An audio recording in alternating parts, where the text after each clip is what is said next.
یہ ساری دستار میں نے کرنی ہے. اور فرماتے ہیں حضرت بال بھی دیتے جاتے تھے اور آنسو بھی بہاتے جاتے تھے, ماتھا بھی چومتے تھے اور فرماتے تھے دستار کے بعد چلا تو نہیں جائے گا یار, مجھے تو عبادت بھی نہیں رہ گئی, مجھے تو چابیوں کو بھی نہیں پتا کون سی کہاں رہتی ہے, جائے گا تو نہیں تو رو پڑا. کہنے لگا سونے جائے تو وہ جس کے پلے کچھ ہے ہو, آتا جاتا تو ہے کچھ نہیں, مجھے کس نے رکھنا ہے, میں نے کہاں جانا ہے, ادھر کہاں تو ادھر ہی رہوں گا. وہ اس طالب علم کے سارے استاد بھائی کہتے ہیں اس نے دستار کرائی, پڑھا پڑھایا کچھ نہیں, پر جو مسئلہ اڑ جاتا تھا نا, وہ جو اڑ جاتا تھا نا, وہ جا کے اس سے پوچھتے تھے تو کتابیں کھولنے کی ضرورت نہیں پڑتی تھی. مولانا امجد علی صاحب اعظمی رحمۃ اللہ علیہ فرماتے ہیں یکدم اعلیٰ حضرت کا دروازہ کھلا, یہ بھی میرے اعلیٰ حضرت کی زندگی ہے, اسے بھی دیکھ, یکدم دروازہ کھلا تو بوڑھے امام کے پیروں میں جوتا کوئی نہیں, اور اعلیٰ حضرت سر پٹ دوڑے. میں قریب گیا, میں نے کہا حضور میں صدقے جاؤں, کہاں جا رہے ہو؟ کہنے لگے کسی نے بتایا میرا مرشد کا بیٹا ریلوے اسٹیشن سے گزرنے والا ہے, امجد علی دیر نہ کر یار, کہیں شہزادہ ناراض نہ ہو جائے, میرے مرشد کا بیٹا, میرے شیخ کا پوتا, یار ذرا جلدی کر. کہتے ہیں اعلیٰ حضرت دوڑے ریلوے اسٹیشن پہ. انہیں اگر فتوے لکھنے آتے تھے کل کے رضا ہے خنجر خونخوار برق بار, تو وہ یہ بھی کہا کرتے تھے کیسے آقاؤں کا بندہ ہوں رضا, بول بالے میری سرکاروں کے. دوڑے گئے ریلوے اسٹیشن پہ, اور بوڑھے شیخ صدر الشریعہ کہتے ہیں میں نے کہا حضور میں نہ چلا جاؤں؟ کہنے لگے نہ پتر, میں نے بڑا نمک کھایا اس گھر کا, میں نے بڑی نوکری کری ہے, میری اپنی ڈیوٹی ہے, تمہاری تو نہیں نا. میرے شیخ فرماتے ریلوے اسٹیشن پہ حضرت کھڑے ہیں تو ایک مسافر اترتا, اس کے قریب جاتے ادب سے سلام لیتے تو کہتے ماریرا شریف سے تو نہیں کوئی آیا؟ کہتے ہیں وہ مسافر گزر جاتا, دوسرا آتا تو پھر قریب جاتے, کہتے وہ اس کے آستانے سے تو نہیں آئے, ادھر سے تو نہیں کوئی آیا.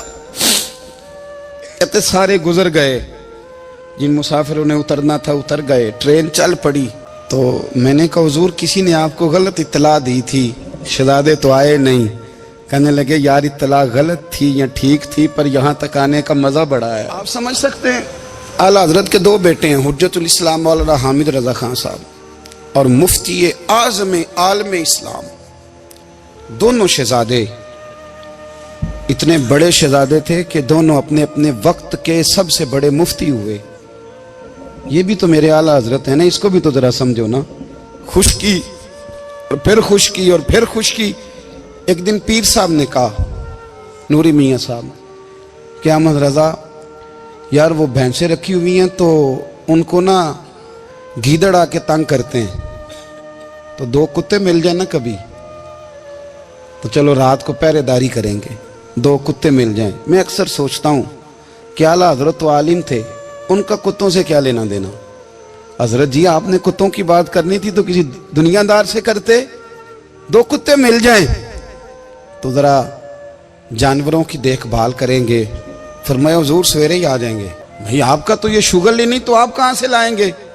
دن چڑھا تو دونوں بیٹوں کے گلے میں رسیاں ڈالی. اعلیٰ حضرت کو صرف آپ فتوے کی روشنی میں دیکھتے ہیں, آپ کو اس شخص کے درد کا نہیں پتا, اس کے ذائقے کا نہیں پتا, وہ کس سٹیج کا آدمی ہے, سٹیٹس کیا ہے طریقت میں, شریعت میں, عشق میں. دونوں شہزادوں کے گلوں میں رسیاں اور پکڑا ہوا ہے. تو نوری میاں صاحب کہتے ہیں میں چارپائی پہ بیٹھا تھا تو نیچے بٹھال دیے دونوں بچے. میں اٹھ کے کھڑا ہو گیا, میں نے کہا مولانا یہ کیا؟ کہنے لگے حضور ڈیوٹی بھی کریں گے اور روٹی بھی نہیں مانگیں گے. جنہ تنا وچ عشق نہ رچیا کتے او نہ تھی چنگے, مالک دے کر راکھی کر دے صابر بھوکے ننگے. کدھر گیا ذوق, کدھر گیا وہ درد؟ اور پھر جب باری آئی رسول اللہ کے پیار کی, جب باری آئی نبی پاک کی محبت کی, تو پھر فاضل بریلوی کا قد اگر لکھنے میں کمال ہے نا, تو محبوب کے پیار کرنے میں بھی کمال ہے. انہوں نے نا ساری زندگی, یعنی ساری زندگی یہ کہہ کے گزار دی کہ عشق تیرے صدقے جلنے سے چھٹے سستے, جو آگ بجھا دے گی وہ آگ لگائی ہے. ایک سید صاحب تھے, مکان بن رہا تھا اعلیٰ حضرت کا, تو سامنے نا بالکل لائبریری تھی. تو جب مکان بن رہا ہوتا ہے تو تب سارے مستری مزدور اندر ہی ہوتے ہیں، تو سب کا آنا جانا تھا، سب لوگ آتے جاتے تھے بلا جھجک۔ تو وہ سید صاحب بھی ایک دن آ گئے، سامنے لائبریری میں ملے، پھر چلے گئے۔ کچھ دنوں کے بعد گھر مکمل ہو گیا، اب عورتیں بھی آ گئیں، تو شاہ جی کو پتہ نہیں تھا۔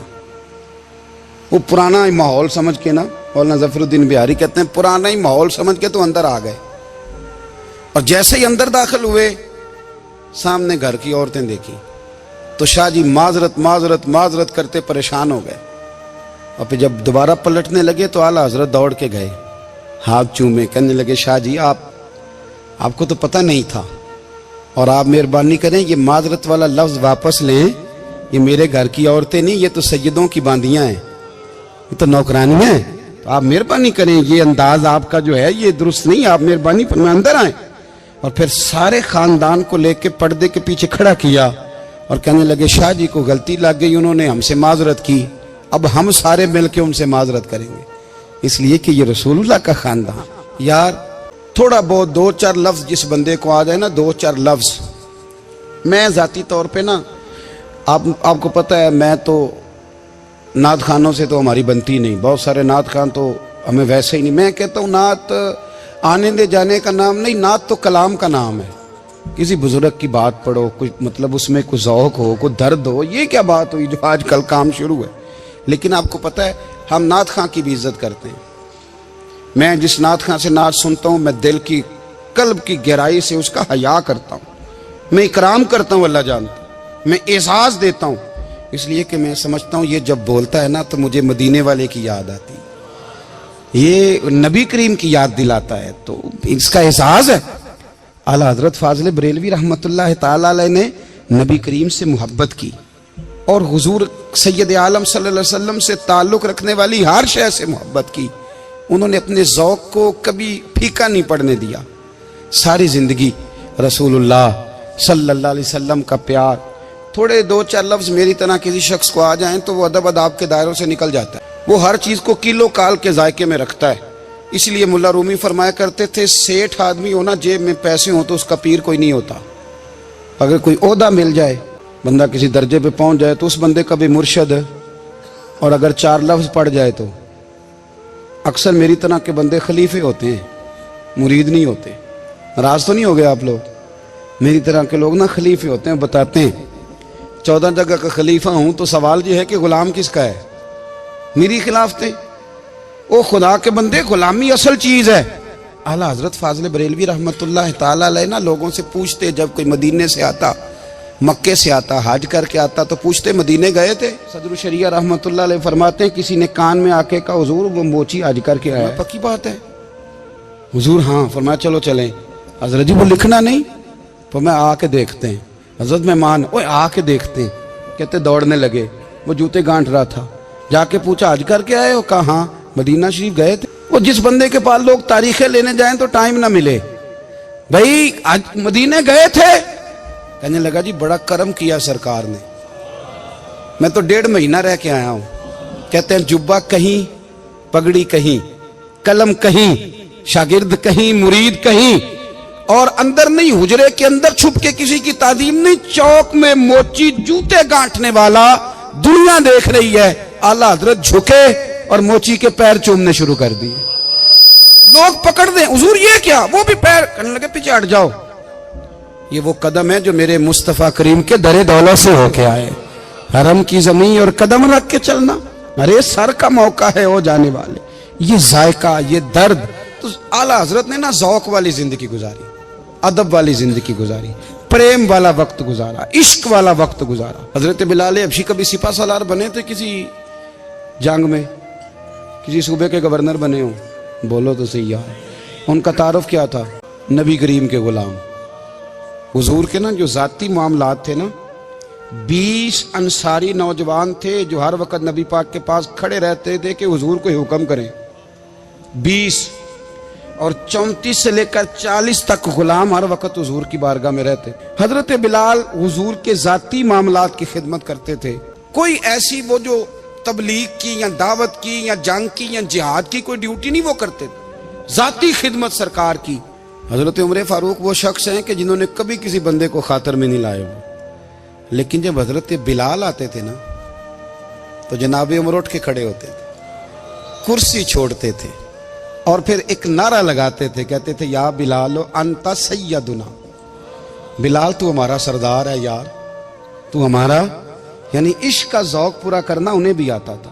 اس لیے میرا مشورہ ہے، میری رائے ہے، اور جو میرا حکم ماننے والے ہیں ان کے لیے میرا حکم ہے کہ ذوق نہ کبھی بھی خراب کرنا، کبھی بھی نہ ذوق نہ خراب کرنا، اپنا لطف۔ میں نے کئی دفعہ، میں پہلی دفعہ مدینہ شریف حاضر ہوا تو ایک بابا جی میرے آگے آگے تھے، تو ان کو نا دھکے مار رہا تھا، وہ سامنے کھڑے ہوتے ہیں نا، اللہ خیر فرمائے، اپنی اپنی ڈیوٹی ہے نا، ان کی بھی ایک ڈیوٹی ہے نا جی، تو وہ دھکے مار رہا تھا، تو بابا اسے کہہ رہا تھا تیری خیر ہوئے پہرے دارا روزے دی جالی چوملین دے، انہیں پھر دھکا ماریا تو پھر ان کہا تیری خیر ہوئے پہرے دارا۔ میں نے، وہ بالکل ان پڑھ بابا جی تھے پر مجھے انہوں نے بہت بڑی بات سمجھا دی، میں نے ان سے بڑا سیکھا، منبر پہ ذکر کر رہا ہوں۔ وہ تیسری دفعہ پھر دھکا مارا، تیری خیر ہوئے پہرے دارا روزے دی جالی۔ تو بابا جی باہر نکل آئے تو میں بھی پیچھے نکل آیا، تو میں نے کہا بابا جی یہاں کچھ انہوں نے بنگلہ دیشی اور ہندوستانی بھی رکھے ہوئے ہیں، پر یہ تو عربی تھا خالص، انہوں کدوں تہاڈی بھی سمجھ آؤندی سی، تسی پنجابی دا شعر سنائی جا رہے ہو۔ کہندے پتر مینوں بھی پتہ ہے انہوں نہیں سمجھ آ رہی، پر میں تے اپنا رانجھا پہ راضی کردا سا، مینوں پتہ ہے انہوں کا او یار اسی رانجھا بھی تے راضی کرنا ہے کہ نہیں، کہ ساری زندگی کیلو کال کے جھگڑے میں پڑے رہنا ہے۔ اے عشق تیرے صدقے جلنے سے چھٹے سستے، جو آگ بجھا دے گی وہ، اور ایک جگہ پہ اعلیٰ حضرت کہتے ہیں جان دے دی وعدہ دیدار پر، ہم نے جان دے دی، خالی اس نے وعدہ کیا تھا کہ آؤں گا، آیا نہیں تھا، پر جان ہم نے پہلے دے دی۔ تو اس لیے نا ذوق، شوق، پیار، وارفتگی، محبت اساتذہ کے لیے، بزرگوں کے لیے، علماء کے لیے، مشائخ کے لیے، بڑوں کے لیے نہ ذوق نہ کبھی خراب ہونے پائے۔ اللہ آپ کو سلامت رکھے۔ اور کچھ دعائیں میں نے دے دی ہیں، کچھ اللہ جانتا ہے میرے دل میں ہیں، وہ میں دیتا رہتا ہوں۔ اللہ آپ کو ہمیشہ شاد و آباد فرمائے۔